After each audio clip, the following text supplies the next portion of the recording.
भारत और ऑस्ट्रेलिया के बीच एक ऐसा मुकाबला खेला गया था जिसे देखकर हर क्रिकेट प्रेमी की रूह कांप उठी थी। एक ऐसा मैच जिसमें दो भारतीय शेरों मुरली कार्तिक और जहीर खान ने अकेले दम पर कंगारुओं के सीने में ऐसा वार किया कि जीत का जश्न मना रही ऑस्ट्रेलियाई टीम पल भर में सन्न रह गई। ये वो मुकाबला था जब ऑस्ट्रेलिया जीत की दहलीज पर खड़ा होकर मुस्कुरा रहा था, लेकिन तभी अचानक ऐसा तूफान उठा कि उनके सारे अरमान धूल में मिल गए। मुरली कार्तिक और जहीर खान ने ऐसा पलटवार किया कि जीत को कंगारुओं के मुंह से छीन लिया और उनके घमंड को चूर चूर कर दिया।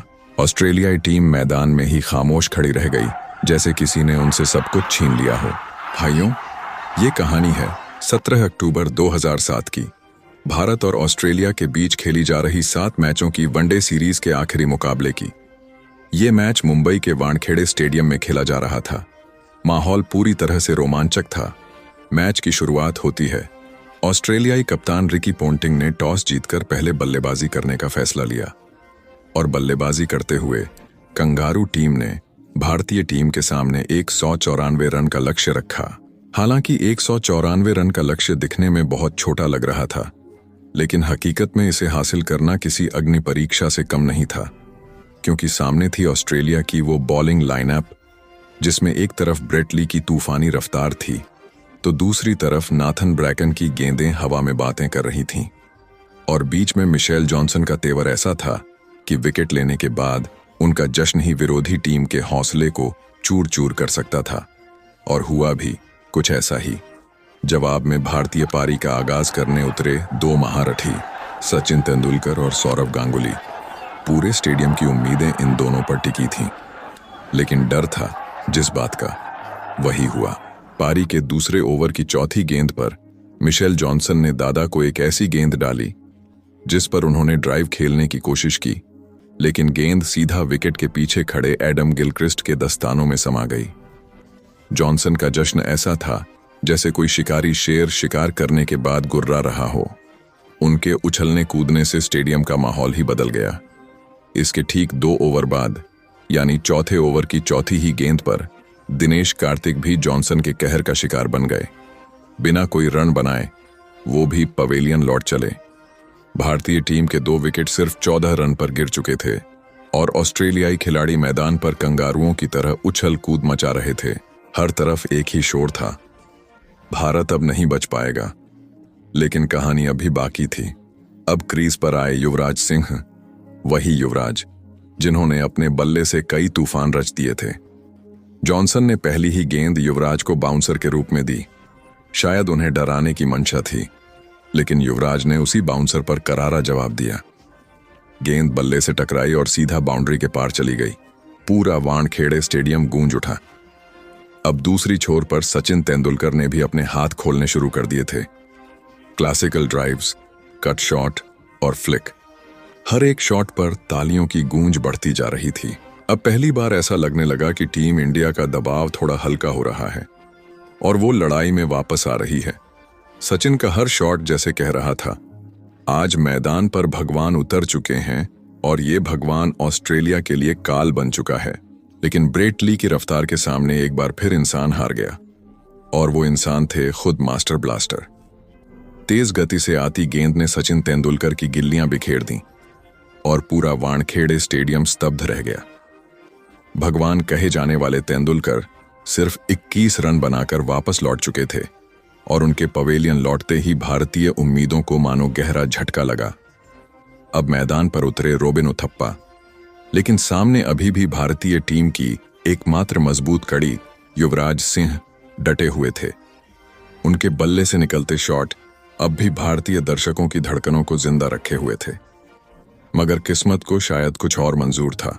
नाथन ब्रैकन ने एक चालाक गेंद फेंकी। युवराज ड्राइव मारना चाह रहे थे, लेकिन गेंद ने बल्ले का किनारा लिया और गिलक्रिस्ट के दस्तानों में समा गई। युवराज भी सिर्फ 15 रन बनाकर लौट गए और भारतीय ड्रेसिंग रूम में खामोशी पसर गई। अब बारी थी कप्तान महेंद्र सिंह धोनी की। धोनी क्रीज पर आते ही पहली ही गेंद पर एक शानदार चौका जड़ते हैं और दर्शकों की उम्मीदें फिर से हल्के हल्के जागने लगती हैं। लेकिन ये रोशनी ज्यादा देर तक नहीं टिकी। नाथन ब्रैकन ने धोनी को भी उसी अंदाज में गिलक्रिस्ट के हाथों कैच आउट करवा दिया। ब्रैकन का जश्न जोरों से गूंजा और पूरे स्टेडियम में मातम छा गया। लगा जैसे भारतीय समर्थक कोई अनहोनी देख चुके हों। हर चेहरा मायूस, हर आंख उम्मीद से खाली। धोनी के जाते ही जैसे भारतीय जीत की आखिरी लौ भी बुझ गई। लेकिन पारी अभी पूरी नहीं हुई थी। अब मैदान पर आए इरफान पठान, जिनसे शायद कोई चमत्कार की उम्मीद थी, मगर उन्होंने आते ही पहली गेंद पर अपना विकेट गंवा दिया। बिना कोई रन बनाए पवेलियन की ओर लौट गए। अब भारतीय टीम महज 64 रन के स्कोर पर अपने 6 महत्वपूर्ण विकेट गंवा चुकी थी, जिनमें शामिल थे सौरव गांगुली, दिनेश कार्तिक, सचिन तेंदुलकर, युवराज सिंह, महेंद्र सिंह धोनी और इरफान पठान। अब भी जीत के लिए जरूरत थी 130 रनों की और बचे थे पूरे 31 ओवर। कहने को तो समय था, लेकिन बल्लेबाजी के नाम पर अब सिर्फ रॉबिन उथप्पा ही मैदान पर टिके थे। अब उनका साथ देने के लिए क्रीज पर आए हरभजन सिंह। फील्ड पर सन्नाटा था और ड्रेसिंग रूम में बेचैनी। लेकिन तभी शुरू हुआ एक छोटा सा तूफान, रॉबिन उथप्पा का तूफान। रॉबिन ने परिस्थिति की परवाह किए बिना बल्ला चलाना शुरू किया। एक के बाद एक चौके और छक्के, और अब भारतीय फैंस की धड़कनें फिर से बढ़ने लगी थीं। उनके बल्ले से निकली हर एक आवाज कह रही थी, ये कहानी अभी बाकी है।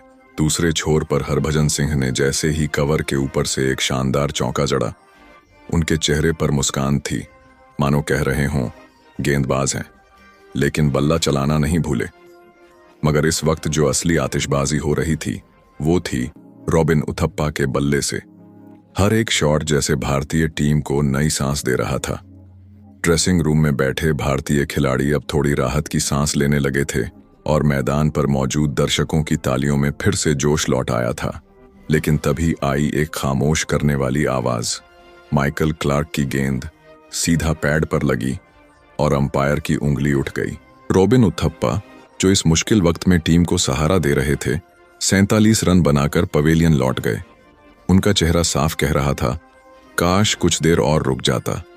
अब मैदान पर हरभजन सिंह का साथ देने आए जहीर खान और पहली ही गेंद पर ऐसा कवर ड्राइव मारा कि गेंद सीधी सीमा रेखा के पार चली गई।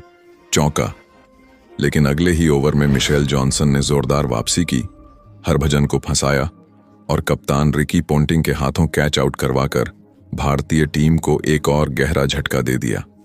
अब स्कोरबोर्ड पर था 143 रन, 8 विकेट गंवा चुकी थी भारत। हर कोई यही मान बैठा था कि अब तो ये मैच हाथ से निकल चुका है। कमेंट्री बॉक्स में चुप्पी थी, दर्शकों के चेहरे लटके हुए थे और ऑस्ट्रेलियाई खिलाड़ी एक दूसरे को बधाइयां देने लगे थे।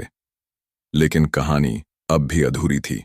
अब मैदान पर आए मुरली कार्तिक और क्रीज पर उनका साथ निभा रहे थे जहीर खान। अब भी भारत को जीत के लिए जरूरत थी 45 रनों की और गेंदें बची थीं सिर्फ 70-7। यहां से जीत तो छोड़िए, टिके रहना ही एक चुनौती था। लेकिन मुरली कार्तिक ने आते ही गेंदबाजों पर ऐसा हमला बोल दिया जैसे वो कोई विशेषज्ञ बल्लेबाज हों। कंगारुओं के चेहरे पर अब बेचैनी दिखने लगी थी। कार्तिक ने तेज रफ्तार गेंदों को भी समय लेकर खेला और खाली जगहों में रन बटोरने शुरू किए। दूसरी तरफ जहीर खान भी चुप नहीं थे। ब्रेटली ने जब जहीर को एक तेज बाउंसर मारी तो जहीर ने अगली ही गेंद पर ऐसा जवाबी वार किया कि गेंद हवा में उड़ती हुई दर्शकों के बीच जा गिरी। एक शानदार छक्का। ब्रेटली का चेहरा उतर गया था और कंगारू फील्डरों की हलचल बताने लगी थी कि अब चीजें उनके हाथ से फिसल रही हैं। मुरली और जहीर की ये जोड़ी उस दिन एक तूफान बन चुकी थी और कंगारू खिलाड़ी उस तूफान के बीच छटपटा रहे थे। भारतीय दर्शक और खिलाड़ी हैरान थे कि ये दो गेंदबाज बल्ले से ये क्या कर दिखा रहे हैं। और दूसरी तरफ रिकी पोंटिंग, जो पूरे मैच में आक्रामक दिख रहे थे, अब बौखलाए हुए नजर आ रहे थे। उनका चेहरा पूरी तरह से उतर चुका था, जैसे किसी ने जीत को उनके सामने से खींच लिया हो। अब भारतीय टीम को जीत के लिए जरूरत थी केवल 3 रनों की और गेंदें बची थीं 25। मैदान में मौजूद दर्शक खड़े हो चुके थे। डगआउट में बैठे खिलाड़ी सांस रोककर नजारे देख रहे थे। और फिर मुरली कार्तिक ने वही किया जो हर फिनिशर करता है। एक शानदार ड्राइव खेली, गेंद सीधी बाउंड्री पार और भारतीय टीम को वो जीत दिलाई जिसकी शायद किसी ने उम्मीद तक नहीं की थी। ये मुकाबला भारत ने 4 ओवर रहते ही जीत लिया था। हालांकि सीरीज पहले ही ऑस्ट्रेलिया के नाम हो चुकी थी, लेकिन इस एक जीत ने पूरी कंगारू टीम को ऐसा झटका दिया कि उनके घमंड की दीवारें भरभरा कर गिर पड़ीं। भारतीय खिलाड़ी जश्न में डूब चुके थे। दर्शकों के चेहरे पर गर्व की चमक थी और मुरली कार्तिक व जहीर खान का नाम हर किसी की जुबान पर था।